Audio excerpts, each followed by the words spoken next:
नमस्ते, मैं हूं जसप्रीत कौर। हम हाजिर हैं 12 बजे का कोरोना बुलेटिन लेकर। इस वक्त की बड़ी खबर आपको बता दें, महाराष्ट्र के सीएम उद्धव ठाकरे केंद्र सरकार से मुंबई, पालघर, रायगढ़ और ठाणे में लॉकडाउन 15 दिन और बढ़ाने की मांग करने जा रही है। इन 4 जिलों में कोरोना के मामले तेजी से बढ़ रहे हैं, जिसको लेकर उद्धव ठाकरे की सरकार केंद्र से ये मांग करने जा रही है। और महाराष्ट्र में सबसे ज्यादा मामले मुंबई से सामने आए हैं और अब उद्धव सरकार लॉकडाउन बढ़ाने के पक्ष में है 15 दिन। इसी को लेकर के केंद्र सरकार से मांग की जाएगी। यश जैन हमारे सहयोगी फोन लाइन पर मौजूद हैं, उनसे बातचीत करते हैं। यश, जो महाराष्ट्र में अगर हम बात करें तो इन 4 इलाकों में सबसे ज्यादा मामले सामने आए हैं। यही वजह है कि 15 दिन लॉकडाउन और बढ़ाने का फैसला उद्धव सरकार लेती हुई दिखाई दे रही है। जी जसप्रीत, हमें जो अपने सूत्रों से पता लगा है वो ये है कि महाराष्ट्र कैबिनेट की कल एक मीटिंग हुई थी जिसमें एक कंसेंसस व्यू बना था कि एक एक्सटेंशन स्टेट में जरूरी है, बट ये स्टेट वाइड एक्सटेंशन नहीं होगा। ये कुछ एरियाज में होगा जहां पे काफी ज्यादा केसेस आ रहे हैं, कोविड-19 के पॉजिटिव केसेस, जो वल्नरेबल एरियाज है उनमें होगा। हमारे सूत्र हमें बता रहे हैं कि ये एरियाज में मुंबई आने का एक्सपेक्टेड है। MMR which is Mumbai metropolitan region, वो आ सकता है। ये लॉकडाउन एक्सटेंड करने की महाराष्ट्र गवर्नमेंट की इच्छा है। ये लॉकडाउन जो एक्सपेक्टेशन है वो 10 से 15 दिन का एक्सटेंशन हो सकता है, मतलब अप्रैल एंड तक बात की जा रही है महाराष्ट्र कैबिनेट के थ्रू।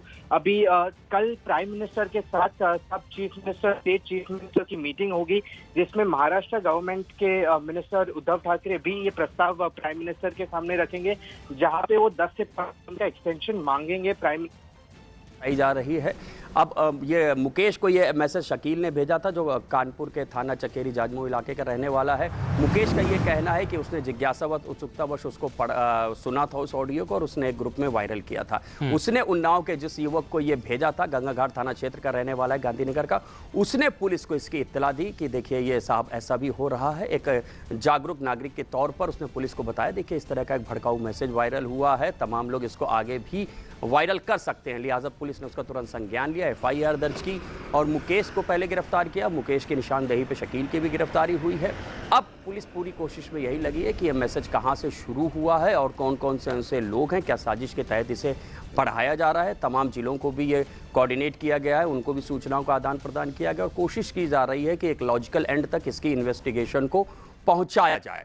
साथ ही साथ एक सतर्कता भी बढ़ाने के आदेश दिए गए। लगातार DGP की ओर से कहा जा रहा है, मुख्यमंत्री योगी की ओर से कहा जा रहा है कि अफवाहों पे ध्यान ना दे, कोई भी आपत्तिजनक भड़काऊ अपील तो की जा रही है ऋषभ, अपील तो की जा रही है कि अफवाहों पर ध्यान ना दें, लेकिन जो लोग इस वक्त ऐसा कर रहे हैं, जो अफवाह फैला रहे हैं या फिर जो जालसाज हैं, जैसे PM केयर्स फंड के नाम पर भी अकाउंट बना लिया गया है, उसमें पैसा हड़पा जा रहा है, तो इस वक्त क्या IT एक्ट को और मजबूत करने की जरूरत है या फिर एक नई गाइडलाइंस जारी करने की जरूरत है कि इस नियम कानून के तहत ऐसे लोगों के खिलाफ कार्रवाई हो जो कि लोगों को भड़काने का प्रयास कर रहे हैं या फिर अफवाह फैला रहे हैं? क्या इस दिशा में भी शासन प्रशासन की तरफ से आगे बढ़ा जा रहा है क्या?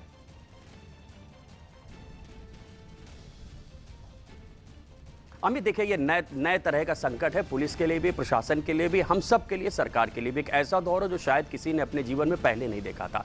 कर्फ्यू कुछ दिन के पहले भी लगा करते थे, एक समय देश में इमरजेंसी भी लगी, लेकिन ये जो समय है एक अघोषित, आप उसको कह सकते हैं सामाजिक आपातकाल है, मेडिकल आपातकाल आप उसको कह सकते हैं। तो तमाम जो IPC CRPC की धाराएं हैं, जो एक्ट्स है, और जैसी कोई गलती कर रहा है, जैसा कोई अपराध कर रहा है, तो उसके ऊपर किन एक्ट और किन धाराओं में सख्त से सख्त कार्रवाई की जा सकती है, इसके ऊपर लगातार मंथन चल रहा है, कार्रवाई की भी जा रही हैं।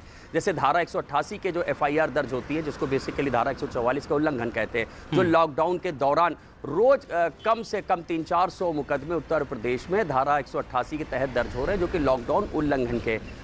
आमतौर पे IPC की 188 धारा का उपयोग बहुत कम होता था, जब कोई 144 का उल्लंघन करता था तब होता था, लेकिन लॉकडाउन के दौरान इसको बढ़ा दिया गया है। इसमें रोज कम से कम 300-400 मुकदमे दर्ज हो रहे हैं, गाड़ियां सीज की जा रही हैं। कल तो करीब 4.5 करोड़ रुपए का सिर्फ जुर्माना वसूला गया उत्तर प्रदेश में ऐसी गाड़ियों से जिन्होंने लॉकडाउन तोड़ने की कोशिश की है या तोड़ा है। तो अब सामाजिक जिम्मेदारी, देखिए, निश्चित तौर पे गुप्तेश्वर पांडे से हमारी बात हुई है, उन्होंने कहा भी है कि एक मीटिंग है, उस मीटिंग को हम पहले देख लेते हैं, उसके बाद जो वस्तुस्थिति है वो सामने मीडिया के रखी जाएगी।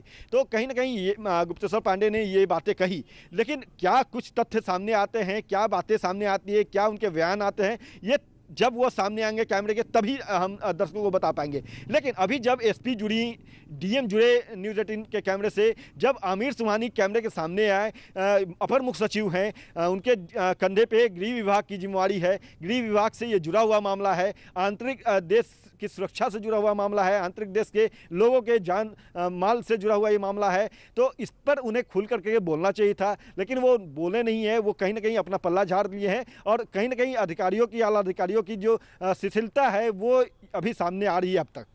बिल्कुल अमित, और उस चिट्ठी को एक बार फिर हम आपको दिखाना चाहेंगे तमाम दर्शकों के लिए कि देखिए चिट्ठी न्यूज़ 18 के हाथ लगी है। हमारे सहयोगी अमित लगातार बने हुए हैं। अमित जहां खड़े हैं वो पुलिस मुख्यालय है और उस बिल्डिंग के भीतर मीटिंग चल रही है।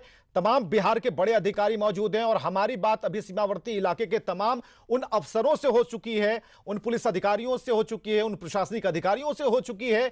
उनका जवाब यह है कि हमने सीमाओं को सील कर दिया, हमारे प्रबंध बेहतर हैं, ऐसी कोई सूचना है। लेकिन इस बात की पुख्ता जो जानकारी है अभी तक हमें नहीं मिल पाई है इस बात को लेकर कि प्रशासन के जो बड़े लोग हैं, बड़े अधिकारी हैं जो इस मीटिंग में शामिल हैं, उन्होंने अपनी जुबान से अभी तक नहीं कहा है कि ऐसी जानकारी एसएसबी की तरफ से, ऐसी कोई चिट्ठी के मार्फत कोई जानकारी भी उन्हें मिली है।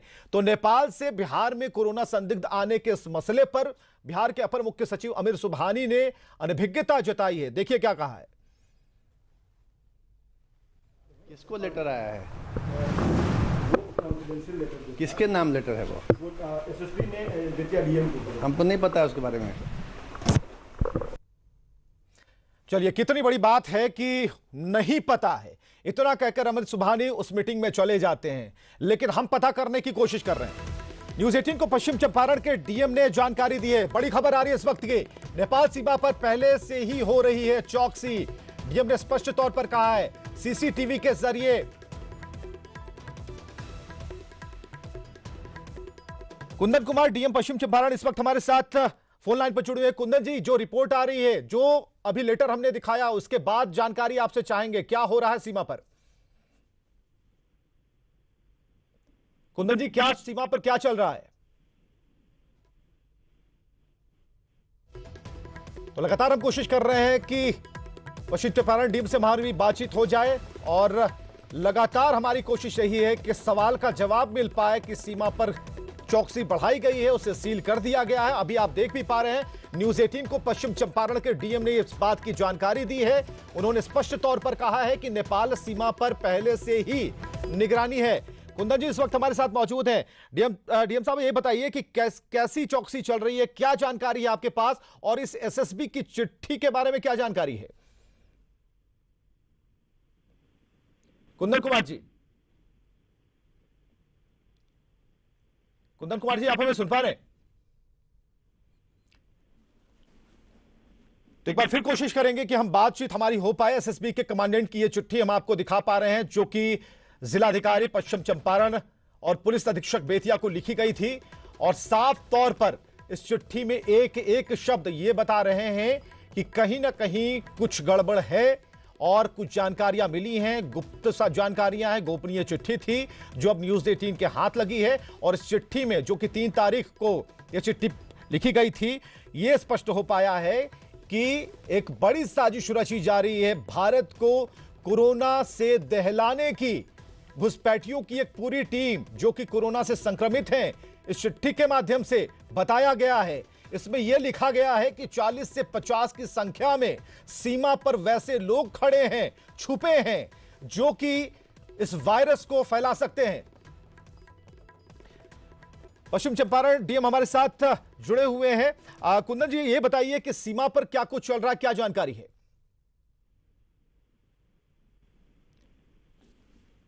कुंदन जी, क्या आप हमें सुन पा रहे हैं? हमारी आवाज नहीं पहुंच पा रही है और लगातार इस खबर पर हम बने हुए हैं, क्योंकि ये बेहद जानना जरूरी है कि आखिर जो पश्चिम चंपारण के डीएम हैं, उनकी तरफ से क्या कुछ और जानकारियां मिल सकती हैं। जैसे कि उन्होंने एक बात कही कि नेपाल सीमा पर चौकसी बढ़ती जा रही है, लेकिन इसके बाद क्या उन तक ये सूचना पुख्ता तरीके से है, इस बात की वो पुष्टि करते हैं कि ये जो 40 से 50 की संख्या में जो संदिग्धों की बात सामने आ रही है एसएसबी की चिट्ठी के जरिए, क्या उस बात पर वो मुहर लगा रहे हैं? और ये सूचनाएं उन्होंने क्या अपने आला अधिकारियों को दी है जो कि पटना में बैठे हुए हैं? ये सारी जानकारी न्यूज 18 बटोरने और संग्रह करने की कोशिश में है, सिर्फ आपके लिए, ताकि ये पता चल पाए कि जो कोशिश है प्रशासन की इसे रोकने के लिए वो कितनी कारगर है, वो कितनी मजबूत है। तो पश्चिम चंपारण के डीएम की चिट्ठी ये आप देख पा रहे हैं स्क्रीन पर, और इसमें साफ लिखा है कि 40 से 50 कोरोना संदिग्ध भारतीय मुसलमान को भारत में आने की सूचना दी गई है, और उक्त पत्र के प्रति संलग्न करते हुए अनुरोध किया गया है इसमें कि सतर्कता बरती जाए, सीमाओं पर किसी भी प्रकार के संदिग्ध गतिविधि पर कड़ाई से निगरानी हो। हालांकि यह खबर अब आ गई है डीएम साहब की तरफ से कि यहां निगरानी हो रही है, और पश्चिम चंपारण डीएम ने साफ तौर पर कहा है कि हम निगरानी बरत रहे हैं, हमारी चौकसी है, हम नजर बनाए हुए हैं, सीसीटीवी के जरिए, ड्रोन के जरिए बिल्कुल प्रयास अच्छे किए जा रहे हैं, इसकी सराहना हम करते हैं, लेकिन उस जानकारी को बिल्कुल मत छिपाइए जो आप तक है। ठीक है, सुरक्षा कारणों से आपने कुछ दिनों तक जानकारी को छुपाए भी रखा, लेकिन यह जानना बिल्कुल जरूरी हो गया है कि उन जानकारियों के बाद, उस जानकारी के होने के बाद आपने क्या किया, और क्या आपको भी कोई क्लू हाथ लगे हैं कि जो 40 से 50 की संख्या में जो संदिग्ध इंतजार में बैठे हैं उस आक्रमण के लिए, उनके आक्रमण को ध्वस्त करने के लिए आपके प्रयास कितने मजबूत हैं, इस बात की जानकारी देनी होगी। लेकिन जो अभी कुछ देर पहले अमित हमारे बता रहे थे कि मुख्य सचिव अमित सुबहानी से यह सवाल उन्होंने किया तो उन्होंने पलट के कैमरे की तरफ भी नहीं देखा, सीधे चलते रहे और कहा कि मुझे इसकी जानकारी नहीं है, जो कि कहीं से भी सराहनीय नहीं है, उन्हें जवाब देना चाहिए था। और चलिए अमित, और जो पुलिस जो अपील कर रही है उनकी बातों को सुने, और अगर इस तरह की कोई भी बात अगर उनके संज्ञान में आती है तो तत्काल पुलिस को और प्रशासन को इत्तला करें ताकि हम इसकी कार्रवाई कर सकें। इसके हेड और टेल तक की जो पूरी चेन है वहां तक पहुंचना कितनी बड़ी चुनौती है आप लोगों के सामने इस वक्त? वो विवेचना का विषय है, हम उसको पूरी तहकीकात करेंगे। शुरुआत कानपुर से हुई है, अभी इसके बारे में बताना सही नहीं होगा। कानपुर पुलिस के साथ कोऑर्डिनेट कर रहे हैं आप लोग? देखिए, ये सारा विवेचना का विषय है, हम लोग पूरी तहकीकात कर रहे हैं। सर, न्यूज 18 इसलिए आपसे सारे सवाल कर रहा है क्योंकि बहुत सारे दर्शक इस वक्त कानपुर के और उन्नाव के भी आपको देख रहे हैं, ताकि उनको पता चल पाए कि जो लोग भी ऐसा कर रहे हैं उनके खिलाफ ये कार्रवाई की जा रही है। जी हाँ, जी हाँ, आपके प्लेटफॉर्म के माध्यम से मैं सबको बताना चाहूंगा, जो भी दर्शक इसको सुन रहे हैं, कि इस तरह का र्यूमर और अफवाह फैलाना एकदम गैर कानूनी है और इससे जनता में भय का वातावरण बनता है। तो इस तरह का की कार्रवाई न करें, और अगर कोई ऐसा करता भी है, अगर आपके पास कोई मैसेज, ऑडियो या वीडियो आता भी है किसी भी सोशल मीडिया प्लेटफॉर्म से, तो तत्काल पुलिस को और प्रशासन को इसकी सूचना दें ताकि हम उससे विधिक कार्रवाई कर सकें। और किन धाराओं के तहत एफआईआर दर्ज की गई है? कोरोना से लड़ रहे हैं तो ये और भी इसकी हमें ज्यादा सतर्क होकर काम करना चाहिए। विक्रांत जी, किन धाराओं के तहत एफआईआर दर्ज की गई है? हेलो विक्रांत जी, किन धाराओं के तहत एफआईआर दर्ज की गई है? आईटी एक्ट और सुसंगत धाराओं में इसके खिलाफ मुकदमा दर्ज किया गया है। मुश्किल की इस घड़ी में जिस तरीके से लोग सक्रिय हुए हैं सर, चाहे वो जालसाज हो या फिर इस तरीके से अफवाह फैलाने वाले लोग, आपको लगता है कि हमारे कानून में आईटी एक्ट के तहत वो प्रावधान है कि इनको कड़ी से कड़ी सजा मिल पाए? देखिए, इस विवेचना में अगर ये और भी आरोप आएंगे तो उन्हें धाराएं बढ़ाई भी जाती हैं। हाँ। तो पूरी तरह से और भी अन्य सुसंगत धाराएं बढ़ाई जाएंगी। हाँ। और हम इनसे पूरी कार्रवाई के खिलाफ। उन्नाव के किसी खास इलाके में इस मैसेज को सर्कुलेट किया गया था या फिर पूरे उन्नाव में? देखिए, सोशल मीडिया प्लेटफॉर्म किसी एक इलाके से नहीं रहता है, वो तो प्लेटफॉर्म होता है, तो उसमें कहीं से कहीं भी उसको सर्कुलेट किया जाता है। लेकिन ये दो जो अभियुक्त थे वो प्रकाश में आए थे, और भी हम इसकी पड़ताल कर रहे हैं, लेकिन अभी उसके बाद से कोई इस तरह के मैसेज सर्कुलेशन की बात तो प्रकाश में नहीं आई है। अगर आती है तो उसके खिलाफ भी कार्रवाई की जाएगी। मुकेश तक कैसे पहुंचे आप लोग? देखिए, वो उसमें थोड़ा सर्विलांस का इस्तेमाल किया गया था, उसकी गिरफ्तारी हो सकी। ठीक है, बहुत शुक्रिया सर आपका हमारे साथ जुड़ने के लिए और तमाम बातें हम हमारे साथ साझा करने के लिए। तो पुलिस एक्शन मोड में है।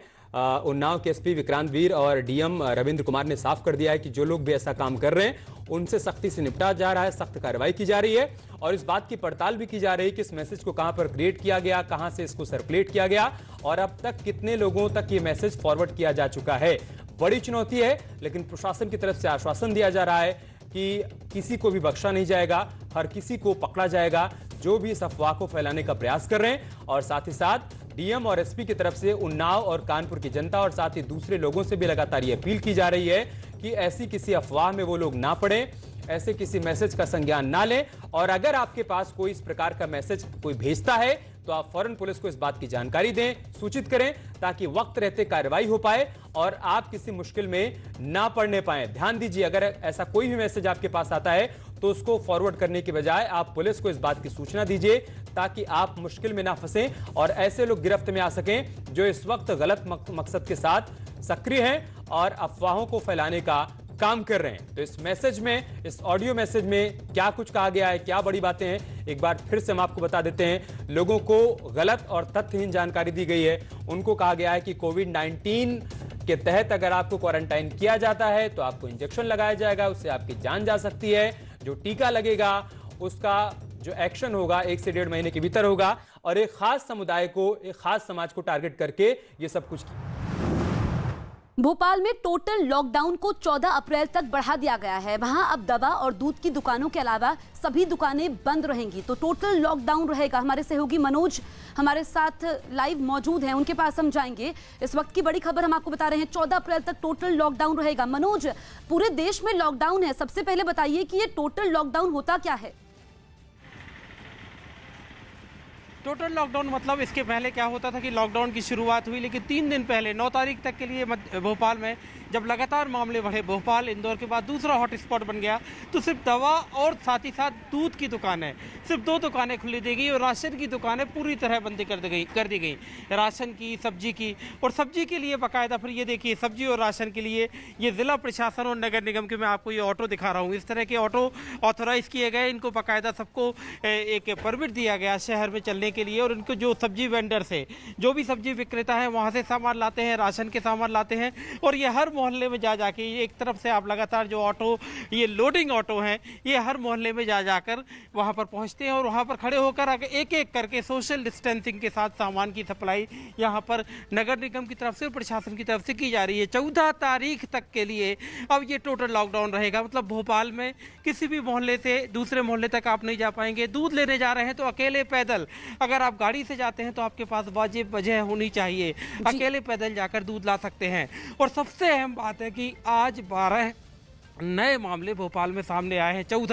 14 जो नए मामले, उसमें 2 डॉक्टर भी हैं। तो जाहिर तौर पर इंदौर के बाद 100 से ज़्यादा कोरोना पॉजिटिव रखने वाला भोपाल मध्य प्रदेश का दूसरा अहम हॉटस्पॉट है, जिसमें ज़्यादा चिंता की बात यह है कि यहाँ पर 55 हेल्थ वर्कर, जो स्वास्थ्य विभाग के कर्मचारी, डॉक्टर और 2 आला IAS अफसर जो कि स्वास्थ्य विभाग में तैनात थे, वो भी कोरोना पॉजिटिव हो चुके हैं। बिल्कुल, तो मनोज अहम जानकारी देते हुए कि 55 हेल्थ वर्कर और डॉक्टर भी कोरोना की चपेट में हैं भोपाल में। बढ़ते हैं आगे। दिल्ली के नंगली सक्रावती से कांग्रेस पार्षद संतोष शौकीन के पति सुखबीर शौकीन पर कोरोना पर जानकारी छिपाने के आरोप में FIR दर्ज की गई है। सुखबीर के कोरोना पॉजिटिव होने का मामला सामने आने के बाद पुलिस ने उनसे जानकारी मांगी थी। सुखबीर शौकीन ने पुलिस को कहीं भी आने जाने और लोगों से मिलने की जानकारी नहीं दी थी। इसके बाद पुलिस ने उनकी डिटेल खंगाली, जिसमें सामने आया कि वो दिल्ली के मरकज में शामिल हुए थे।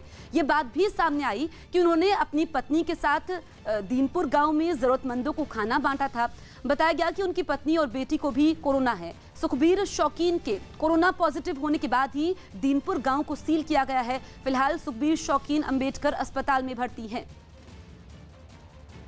तो आप देखिए कि सुखबीर ने यहां पर खाना बांटा था, जो जानकारियां हैं वो छिपाई गई थी, अब FIR दर्ज की गई है।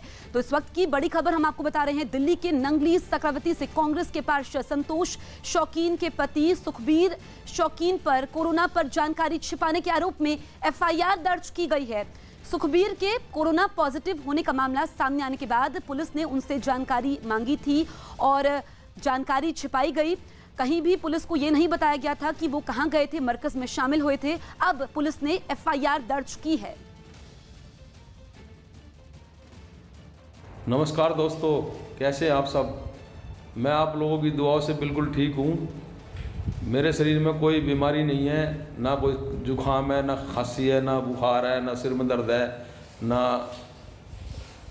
कोई शरीर में कोई दिक्कत नहीं। आप लोगों की दुआओं से मैं आप लोगों से एक ही रिक्वेस्ट करना चाहता हूँ कि इस कोरोना जैसी भयंकर बीमारी से बचें, अपने परिवार को बचाएं, अपने पड़ोसियों को बचाएं, घर में ही रहें। ये मेरी आपसे रिक्वेस्ट है। जय हिंद, जय भारत दोस्तों। हमारे सहयोगी नवीन निश्चल फोन लाइन पर मौजूद है। नवीन, कांग्रेस पार्षद के पति के खिलाफ एफआईआर दर्ज हुई है। ये पुलिस के लिए नई चुनौती है कि लोग जानकारी साझा नहीं कर रहे हैं, जानकारियों को छिपा रहे हैं। जी देखिए, आपने सही कहा, लोग जानकारी छुपा रहे हैं क्योंकि जो पुलिस के से जानकारी मिली है 1 अप्रैल को जब इन्हें कुछ शक हुआ तो इन्होंने लाल पैथ लैब से इन्होंने जांच कराया। 2 दिन के बाद जब रिपोर्ट आया तो ये 4 अप्रैल को अंबेडकर हॉस्पिटल में एडमिट हुए। उसके बाद पुलिस के पास जानकारी आई है।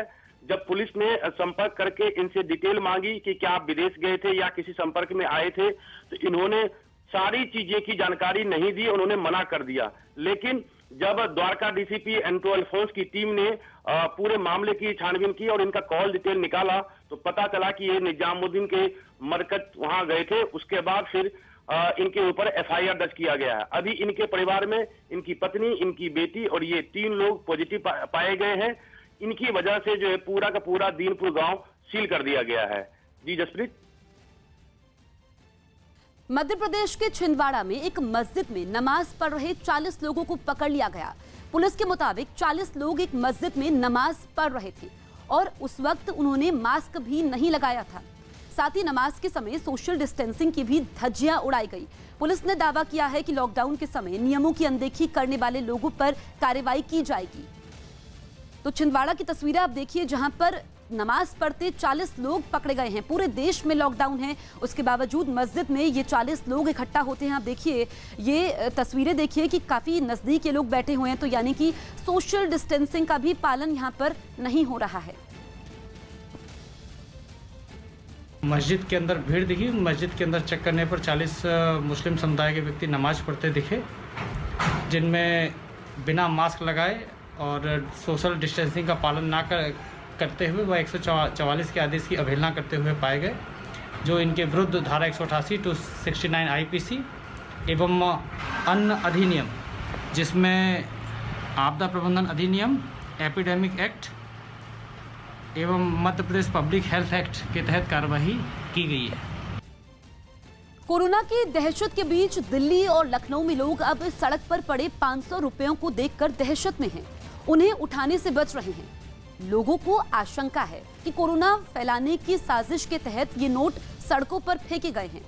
दिल्ली के द्वारका के सेक्टर 4 इलाके में सड़क पर 500 के 3 नोट पड़े मिले, जिसको देखने के बाद लोगों ने पुलिस को इसकी खबर दी, जिसके बाद वहां पहुंची पुलिस ने इन नोटों को उठाकर थाने में जमा करवा दिया। जबकि ऐसा ही एक मामला लखनऊ के महानगर से सामने आया, जहां पेपर मिल कॉलोनी में 500 के 2 नोट सड़क पर पड़े मिलने पर लोगों ने पुलिस को खबर दी। इसके बाद पुलिस ने दोनों नोटों को सड़क से उठाकर सुरक्षित अलग रख लिया। पुलिस के मुताबिक डॉक्टरों ने उन्हें दोनों नोट 24 घंटे अलग रखने की सलाह दी है।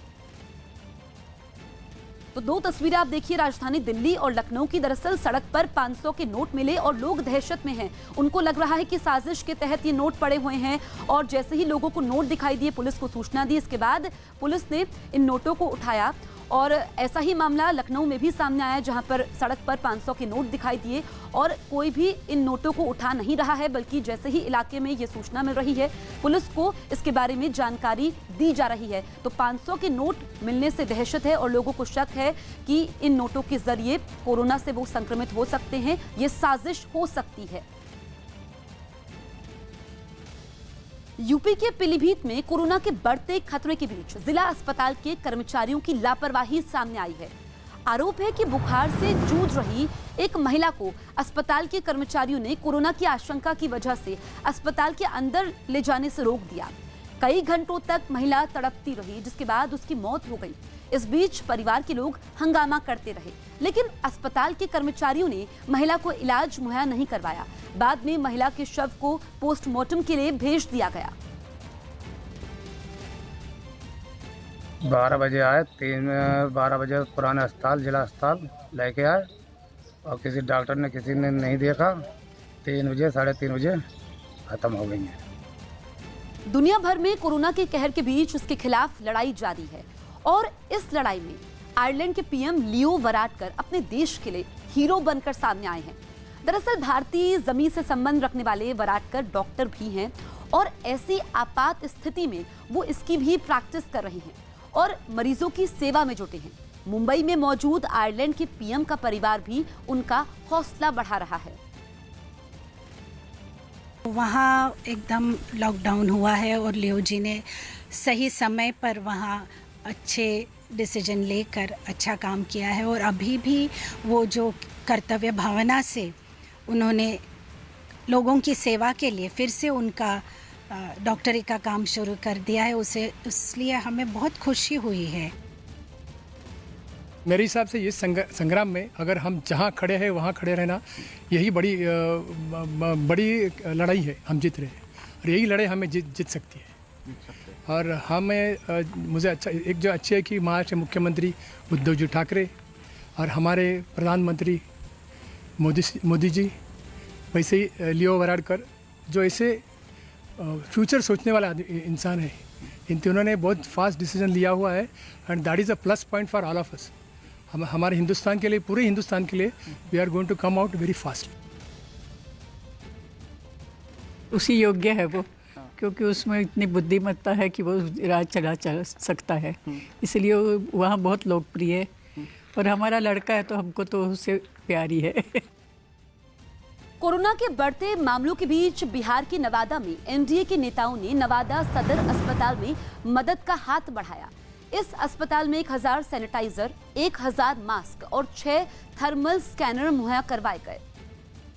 तो सैनिटाइजर, मास्क, स्कैनर पहुंचाए गए नवादा में और एनडीए नेताओं की ओर से ये मदद की गई। बताया गया कि 1000 मास्क, 1000 सैनिटाइजर और 6 थर्मल स्कैनर यहां पर दिए गए।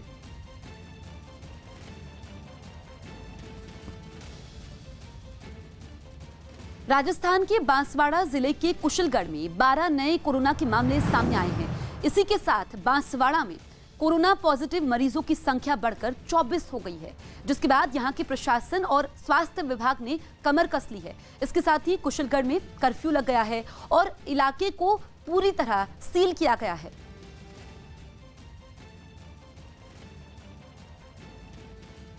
ओडिशा के गंजाम में कोरोना से जंग जीतने की कोशिश में प्रशासन ने टीम बनाकर लोगों को घर भेजना शुरू कर दिया और ये टीम 22 ब्लॉक में सर्वे करके सेहत से जुड़ी जानकारी जुटा रही है। साथ ही सर्दी और बुखार से पीड़ित लोगों पर खास ध्यान दिया जा रहा है। इस सर्वे में आंगनबाड़ी कार्यकर्ता, आशा कार्यकर्ता और टीचर को शामिल किया गया है, जो हर परिवार की विस्तार से रिपोर्ट तैयार कर रही हैं। इस सर्वे से कोरोना के मरीज की पहचान करने में आसानी होगी। जानकारी जुटाने के अलावा ये टीम लोगों को कोरोना से बचने के लिए सावधानी बरतने और मास्क लगाए रहने की अपील भी कर रही है।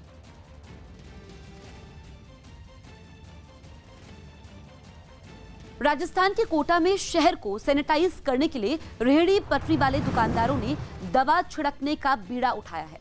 इस टीम में 20 लोग हैं जो अपनी पीठ पर स्प्रे मशीन टांगकर रोज सुबह गलियों और घरों में दवा छिड़कने निकल पड़ते हैं। 4 किलो वजन वाली इस स्प्रे मशीन में एक बार में 16 लीटर तक दवाई भरी जा सकती है। ये लोग रोज शहर के अलग अलग हिस्सों में हाइपोक्लोराइड का छिड़काव कर रहे हैं। कोटा में कोरोना वायरस को फैलने से रोकने की कोशिश में जुटे हुए हैं। 15-20 दिन हो गए रेगुलर करते हुए और हम लोग समाज सेवाएं करते हैं, एनजीओ हमारा, और हमारा 70 आदमी हैं जो 20-20 की 3 टीम बनाकर हमने सब जगह सैनिटाइज, सबके पेट में छाले हो चुके हैं। और ये टंकी करीब 16 लीटर की टंकी है, जिसमें 4 किलो वजन इस टंकी का है। टोटल मिला के 20 किलो वजन होता है। कोरोना कैसे और किन किन चीजों से फैलता है, इसे लेकर हर दिन कई जानकारियां सामने आ रही हैं। इनमें से कई तो सिर्फ अफवाह है, लेकिन कई ऐसी जानकारियां भी हैं जो आपके लिए जानना बेहद जरूरी है और उसे मानना भी, ताकि लॉकडाउन का असल मकसद पूरा हो सके। आप लॉकडाउन का पूरा पालन कर रहे हैं, अपने परिवार के साथ घर में, कोई जरूरी काम ना हो तो घर से बाहर भी नहीं निकलते। तो क्या आप कोरोना वायरस से पूरी तरह सुरक्षित हैं? नहीं, बिल्कुल नहीं। हाँ, थोड़ी और सावधानी बरतें तो पूरी तरह सुरक्षित हो सकते हैं। सावधानी जुड़ी है उन सब्जियों से, फलों से, दूध के पैकेट, खाने पीने के सामान से जो आप घर लेकर आते हैं, क्योंकि देश में कुछ मामले ऐसे भी सामने आए हैं जहां घर में लाए गए सामान से भी संक्रमण की आशंका जताई जा रही है। बाजार से लाई गई सब्जी, फल और दूध से भी कोरोना फैल सकता है। बाजार में किसी व्यक्ति ने उस पर खांसा है या थूका है तो उस पर कोरोना के कीटाणु आ सकते हैं। तो हमें जब भी सब्जी खरीदें उसको अपने हाथ से छूकर ना खरीदें। कुछ छोटी छोटी सावधानियां हमें इस खतरे से भी बचा सकती हैं। शुरुआत सब्जियों और फल से करते हैं। सबसे पहली बात, सब्जियां खाने से कोरोना वायरस नहीं फैलता, लेकिन घर में सब्जियां लाने के बाद उसे धोना जरूरी है। कोशिश करें कि सब्जियों को चलते पानी या किसी नल के नीचे रखकर अच्छे ढंग से धो लें। लेकिन हां, सब्जियों को धोने के बाद साबुन से अपने हाथ अच्छे तरह से जरूर धोएं। बेशक सब्जियां खाने से वायरस नहीं फैलता, लेकिन वो सब्जियां आपके घर तक पहुंचने से पहले लंबा सफर तय कर चुकी होती हैं, इसलिए ये सावधानियां जरूरी है। जब भी सब्जी खरीदें उसको अपने हाथ से छूकर ना खरीदें। भाई कोई कह दें कि उसमें पैकेट में या लिफाफे में डाल दे, उसको घर पे लेके आए। घर पे लाने के बाद अपने हाथ अच्छी तरह से साबुन से 30 सेकंड तक धोएं। फल और सब्जी को ठंडे पानी में, बहते हुए पानी में उसको धोएं। सब्जियों को धोने से जुड़ी तमाम गलत जानकारियां भी सोशल मीडिया पर फैल रही हैं। जानकार कहते हैं कि घर में सब्जियां लाने के बाद उसे साबुन से बिल्कुल न धोएं, क्योंकि साबुन से शरीर में कुछ और बीमारियां भी हो सकती हैं। बचाव के लिए सब्जियों को नल के पानी से धोना ही काफी है। सब्जी और फल को बहते हुए पानी में अच्छे से धोइए। वेजिटेबल स्क्रब ब्रशेस आते हैं, उनसे अच्छे से साफ करिए। अगर आपका बहुत मन करता है तो नींबू का पानी या विनेगर आप इस्तेमाल कर सकते हैं, जिससे कि आप उन सब्जियों को धो सकते हैं, साफ कर सकते हैं। ऐसा ही कुछ दूध के पैकेट के साथ भी है। घर लाने के बाद दूध के पैकेट को साबुन और पानी से जरूर धोएं। खाली पैकेट को किसी ढक्कन वाले कूड़ेदान में फेंक दें और पैकेट को धोने के बाद साबुन से अच्छी तरह हाथ धोना न भूलें। अक्सर खुद को सुरक्षित रखते हुए भी हम घर के इलेक्ट्रॉनिक उपकरणों की सफाई भूल जाते हैं। दिन में कम से कम 2 बार टीवी के रिमोट, एसी के रिमोट, लैपटॉप और मोबाइल जैसे उपकरणों को जरूर साफ करें। कई मोबाइल कंपनियों का भी कहना है कि अगर 70% अल्कोहल वाले सैनिटाइजर के साथ किसी सूती कपड़े से सफाई की जाए तो उपकरण को कोई नुकसान नहीं होगा। एक और लापरवाही करेंसी नोट के साथ भी हो सकती है, इसलिए कोशिश करें कि नोट के आदान प्रदान के बजाय डिजिटल करेंसी का इस्तेमाल करें।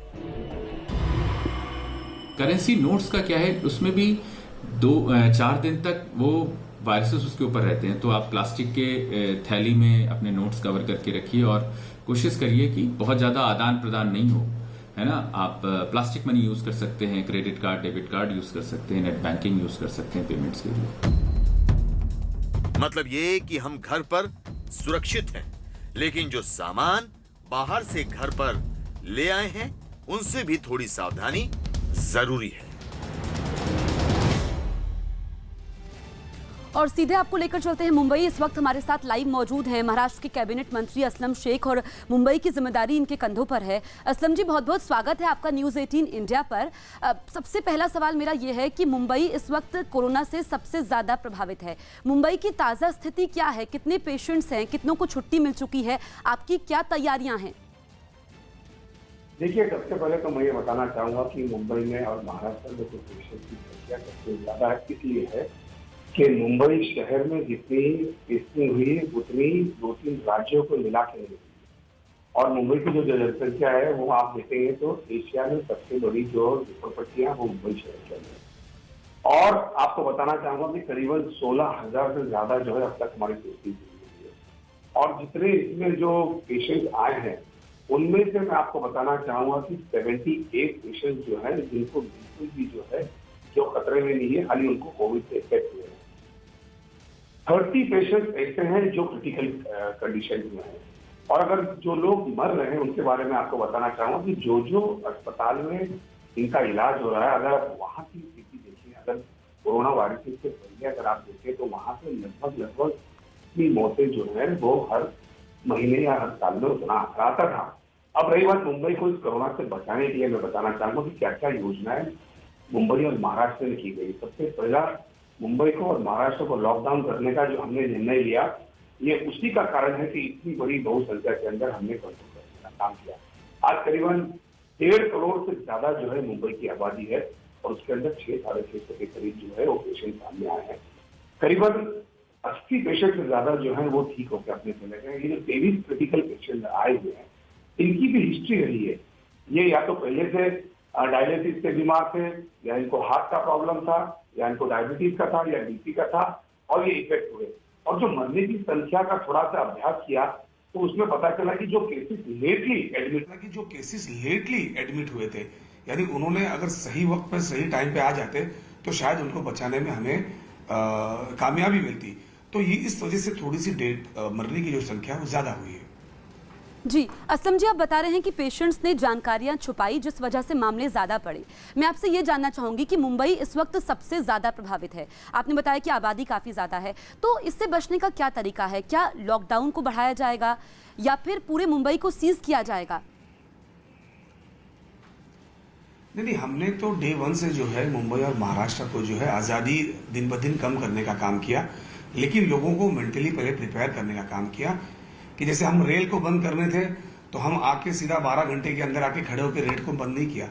हमने लोगों को आह्वान किया कि रेल हमें बंद करनी पड़ेगी अगर पैसेंजर्स कम नहीं होंगे, और इस तरीके से धीरे धीरे निर्णय लिया ताकि लोगों को शॉक ना लगे और लोग जो अपनी सामग्री, अपनी दवाइयां पहले ले सके। उसी तरीके से उसके बाद हमने BST को किया। आज मुंबई शहर के अंदर हमने 20 हॉटस्पॉट ऐसे तैयार किए हुए जहां पे हमें पेशेंट्स बढ़ने के चांसेस दिखते हैं।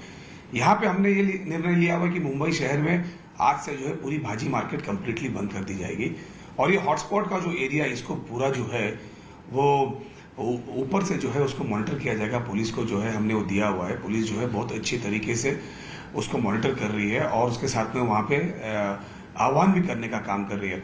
और ये हॉटस्पॉट को जब हम कंप्लीटली सील कर रहे हैं या इसमें जब कर्फ्यू सिस्टम ला रहे हैं तो हम ये देख रहे हैं कि जहाँ से पेशेंट्स वहाँ पे आया है उस झोपड़पट्टी एरिया के करीबन 200-300 घर को हम कर्फ्यू में ला रहे हैं। उसको सैनिटाइज करेंगे, घर घर जाके एक एक आदमी की हम जांच करेंगे, और जहां हमें लगता है कि किसकी टेस्ट करने की जरूरत है उसको टेस्ट करेंगे। प्लस एक टीम हमने ऐसी तैयार की है जो उस पेशेंट्स के रिश्तेदारों को या जिसको जिसको मिला है वहां तक जाएंगे और उनको जाके उनको भी जांच करने का काम करेंगे। हमने मुंबई शहर के अंदर एक हेल्पलाइन बनाई हुई है जिसमें 24 घंटे वहां पे करीबन जो है 2 डजन से ज्यादा लोग वहां पे बैठे हुए हैं, और दिन में करीबन 5 से 6 हजार कॉल्स आते हैं, जिससे हमें ये पता चलता है कि इस एरिया में इस आदमी को यहाँ पे कुछ बीमारी हो रही है या खांसी हो रही है, सर्दी हो रही है, तो तुरंत हम वहाँ डॉक्टर भेजने का काम करते हैं, उसकी जांच करते हैं। और हमें लगा, हमारी टीम को लगा कि उसमें जो है कुछ तरीके से जांच आगे बढ़ाने की जरूरत है, तो उनको हॉस्पिटल में लाके हम करते हैं। करीबन 12,500 से ज्यादा लोगों को हमने जो है वो होम क्वारंटाइन किया हुआ है, जिनको घर से निकलने नहीं दे रहे। और महाराष्ट्र एक पहला एक ऐसा स्टेट है जिसने जो है क्वारंटीन जो लोग हैं और जिनको आइसोलेशन में रख रहा है उनको एक ऐसा ऐप के जरिए जोड़ रहे हैं कि अगर वो घर से बाहर निकलता है तो हमें पता चल जाता है कि ये आदमी घर से बाहर निकलने का काम कर रहा है, तो ताबड़तोड़ उसे अंदर भी लाते हैं, उसके ऊपर थोड़ी सी सख्ती करते हैं। अब जो है आस्ते आस्ते हम बहुत सख्ती कर रहे हैं और लोगों को समझाने की बहुत कोशिश की, लेकिन फिर भी जब गर्दी कम नहीं होती दिखी तो हमें जो है मुंबई शहर में ये भाजी की जो मार्केट है इसको बंद करने का निर्णय लेना पड़ा। बिल्कुल असलम जी, न्यूज़ 18 के सभी दर्शक आपको देख रहे हैं, काफ़ी अहम जानकारियां आप साझा कर रहे हैं। जो धारावी इलाका है वहां पर सबसे ज़्यादा मामले सामने आए हैं और कहा जा रहा है कि अगर वहां पर सिचुएशन ठीक नहीं हुई तो फिर सिचुएशन आउट ऑफ कंट्रोल हो जाएगी। तो ऐसे में इससे निपटने के लिए उस इलाके में आपकी क्या तैयारी है? देखिए, सबसे पहले तो मैं ये बताना चाहूँगा कि खास करके हमने स्लम के लिए जो है नई योजना और नई हॉटस्पॉट की जो टीम बनाई है, ये जो ड्रोन हम यूज़ कर रहे हैं अभी, जो पुलिस के माध्यम से करीबन जो है 20 से ज़्यादा ड्रोन यूज़ कर रहे हैं। जिस एरिया को हम कर्फ्यू करेंगे, स्लम के मॉनिटर करना इतना ईजी नहीं होता है, करीबन लाखों के हिसाब से वहाँ पे जो झोपड़पट्टियाँ हैं, तो जिस पर्टिकुलर 300-400 घर को हम सील करेंगे उसको जो है उस ड्रोन के माध्यम से मॉनिटर करेंगे और जांच करेंगे, जैसे मैंने आपको बताया। और बड़ी सख्ती के साथ हमें जो लग रहा है, आप देखिए टेस्टिंग हम कितना बढ़ा रहे हैं, हमें जरा भी नंबर्स बढ़ रहे हैं उसकी चिंता नहीं है, हमें इसको अगर कर्व करना है, इसको रोकना है तो हमें ज्यादा जांच करनी होगी, हमें लोगों को जबरदस्ती आइसोलेशन में डालना होगा। लोग उससे थोड़ा नाराज भी करते हैं, लेकिन कोई बात नहीं, हमें इस वक्त जो बेहतर लगता है लोगों के लिए वो हम कर रहे हैं, क्योंकि हम ऐसे वायरस से लड़ रहे हैं जो सामने दिखता नहीं है, कहां से आएगा, कहां से किसको पहुंचाएगा, कितने जन को ये पहुंचाएगा। तो वॉर रूम में रह के 24 घंटा पूरी टीम, एज ए पालक मंत्री मैं खुद और खास करके हमारे आयुक्त और हमारे गवर्नमेंट के जो डॉक्टर लाने, ये तीनों जन मिलकर करीबन 18 घंटे जो एक घंटे का रिव्यू ले लेते हैं, एक घंटे के अंदर क्या हो रहा है उसकी मालूमात ले रहे हैं। और आप देखिए कि इतनी टेस्टिंग के बाद भी जो संख्या आनी चाहिए उतनी नहीं है। अभी तक तो हम ये समझते हैं कि जो मसला है अभी कंट्रोल में है, इसमें पैनिक होने के लोगों को जरूरत नहीं है। हम जो कठोर निर्णय ले रहे हैं उनको फिलहाल कुछ समस्या होंगी, उनको तकलीफें होंगी, लेकिन बहुत दिन नहीं इसको लंबा खींचना है, बहुत जल्दी इसको खत्म करना है। इसलिए सरकार मजबूर होकर इस तरीके के जो है नियम ले रही है। बेचारे जो लोग 95% से ज्यादा जो लोग हैं वो लोग जो है सारी सरकार की बातें मानते हैं। 2-3-4% ऐसे लोग होते हैं जो सरकार को सीरियस नहीं लेते हैं, इस बीमारी को सीरियस नहीं लेते हैं, जिनकी वजह से हमें इस तरीके के निर्णय लेना पड़ता है। लेकिन मैं कहता हूं कि आने वाले दिनों में आप देखिएगा जिस तरीके से इतनी बड़ी आबादी के अंदर और जिस वॉर फुटिंग पे काम हो रहा है, हमें लगता है कि हम इसको यहाँ पे जो है सही तरीके सही टाइम पे दबा ले जाएंगे। बिल्कुल असलम जी, आपने लोगों से अपील भी की है, लेकिन बड़ी बात यह है कि हर रोज आंकड़े बढ़ रहे हैं, तेजी से मामले बढ़ रहे हैं, तो क्या लॉकडाउन बढ़ाना चाहिए? क्योंकि मुख्यमंत्री उद्धव ठाकरे की भी सहयोगियों से बातचीत हुई थी और उन्होंने कहा कि वो पीएम मोदी से कल बात करने वाले हैं लॉकडाउन बढ़ाने को लेकर। आपको क्या लगता है कि कितने दिन और लॉकडाउन बढ़ना चाहिए ताकि स्थिति कंट्रोल में आ सके? देखिए, लॉकडाउन बढ़ाना मुंबई में इस मत का तो मैं खुद हूं, क्योंकि अभी हमने स्थिति को कंट्रोल में रखा हुआ है और अभी जो है पेशेंट्स बढ़ रहे हैं, तो मुंबई शहर के अंदर जो है लॉकडाउन बढ़ाना चाहिए, इस मत का मैं खुद हूं। लेकिन अभी हम मॉनिटर कर रहे हैं। अब लॉकडाउन कहां बढ़ाना ये इंपॉर्टेंट है। कुछ जिले ऐसे हैं जहां पे एक भी केसेस नहीं हुए, कुछ जिले ऐसे हैं कि जो कंट्रोल के अंदर है, उसके अंदर लॉकडाउन बढ़ा के कोई मतलब और कोई पर्पस हल नहीं होगा। ऐसे जिले हैं जिन्होंने अपने आप को कंट्रोल करके रखा है, ऐसे लोग हैं जो अपने आप इसको जरा सीरियसली लिया है। ऐसे जिलों के अंदर ना तो किसी को आने जाने दिया जाए और ऐसे जिलों के अंदर छोटा मोटा कारोबार जो है इस तरीके से चले, जहां मास्क बनाने की बात हो, सैनिटाइज बनाने की बात हो, जो सरकार को लगने वाली जरूरतें हैं जो मार्केट में भी कम हो रही है, ये तमाम जिलों के अंदर ऐसे सब काम दिए जा सकते हैं। और जहां पे पेशेंट्स बढ़ने का चांस है उसको तो आने वाले दिनों के अंदर कर्फ्यू ही लाना पड़ेगा। जरूरत पड़ी तो कर्फ्यू लाएंगे, जो हार्ड स्टेप लेना पड़ेगा लेंगे। हम एक एक आदमी की जो है जांच करने की कोशिश करेंगे। हमारा नंबर्स बढ़ता या घटता वो इंपॉर्टेंट नहीं है। हम ये हमारी प्रायोरिटी ये रहेगी कि ज्यादा से ज्यादा पेशेंट सामने आए जिनका हम उपचार कर सके।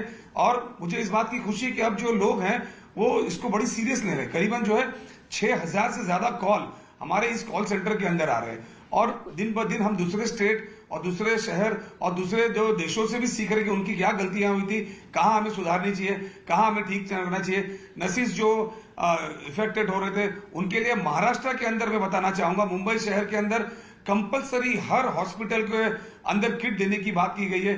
नर्सिस, डॉक्टर और कर्मचारियों की पूरी सुरक्षा का जो आदेश दिया गया है, उनके काम करने के घंटों का आदेश दिया गया, उनकी छुट्टियों का पेमेंट देने का आदेश दिया है। महाराष्ट्र ने जो है पूरे कर्मचारियों को ध्यान में रखते हुए एक नया परिपत्रक आज निकाला है जो पूरे मुंबई शहर में लागू हो गया और महाराष्ट्र में भी आज लागू हो जाएगा। बिल्कुल असलम जी, आप कैबिनेट मंत्री हैं, महाराष्ट्र की जिम्मेदारी आपके कंधों पर है और खासतौर पर मुंबई की हम बात कर रहे हैं क्योंकि मुंबई के गार्जियन मिनिस्टर है। क्या पर्याप्त मात्रा में टेस्ट हो पा रहे हैं? एक तो लोग जानकारी छिपा रहे हैं, आपने बताया ये अहम कारण है।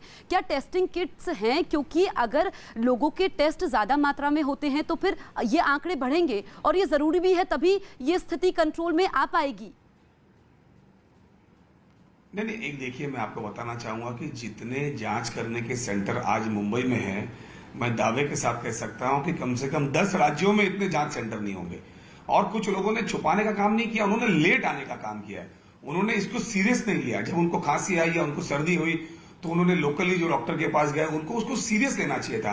अगर वो सीरियस इस तरीके से आज रोक रही हूँ, मेरा सवाल इसी से जुड़ा हुआ है। असलम जी, आपने बताया कि लोग लेट आए क्योंकि हमने देखा कि पूरे देश में दिल्ली के मरकज से जुड़ा कनेक्शन सामने आया है और जो मरकज से लोग लौटे वो देश के कोने कोने में गए, जिस वजह से मामले बढ़े। क्या मुंबई में भी यही स्थिति है?